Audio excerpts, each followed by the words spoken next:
السلام عليكم ورحمة الله وبركاته. الناس اللي بتشتكي من ضيق الرزق، بيشتكوا إن أحوالهم المادية بقت صعبة، ومركزين في الدولار ومركزين في الدنيا غليت. خايف من إيه؟ أنت خايف من إيه؟ أنت رزقك كده كده مكتوب، رزقك كده كده محسوم، وإن أنت في بطن أمك رزقك اتكتب وخلاص. الدولار بقى غلي، الدولار رخص، ده مش عارف إيه، الأسعار عليت، ملهاش علاقة. إن شاء الله يكون ب100,000 جنيه، انت ربنا سبحانه وتعالى جعل لك رزقك في الدنيا، هتاخده، بس انت من هنا تبقى انت واثق ان مع ربنا سبحانه وتعالى عندك يقين ان رزقك محسوب. انت اعمل اللي عليك بس، اسعى، اشتغل، دور، قوم، ما تكسلش تقول مفيش مش هلاقي. لا، ربنا سبحانه وتعالى قاسم لكل واحد فينا رزقه ومقسمه.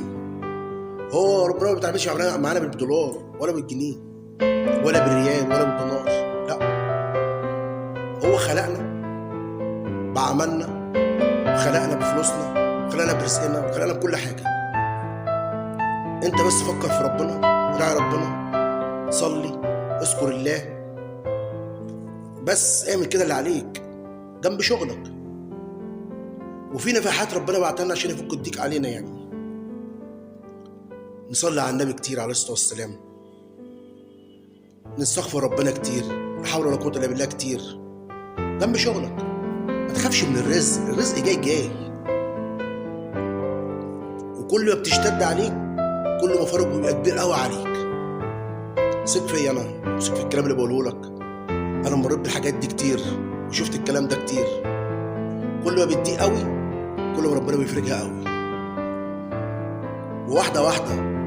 ما تصعبهاش على نفسك وما تحبطش نفسك، ارمي حمولك على ربنا، هو لا بيغفل ولا بينام. ما تنكش تفكر كتير لان هو فكر لك خلاص. اجري مهما تجري، رزقك مش هتاخد غيره.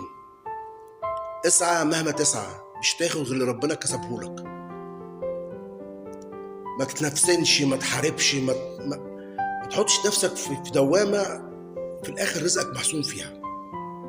صدقني، والله والله والله رزقنا كله محسوم، وربنا سبحانه وتعالى مقسمه لنا. محدش هياخد اكتر من رزقه.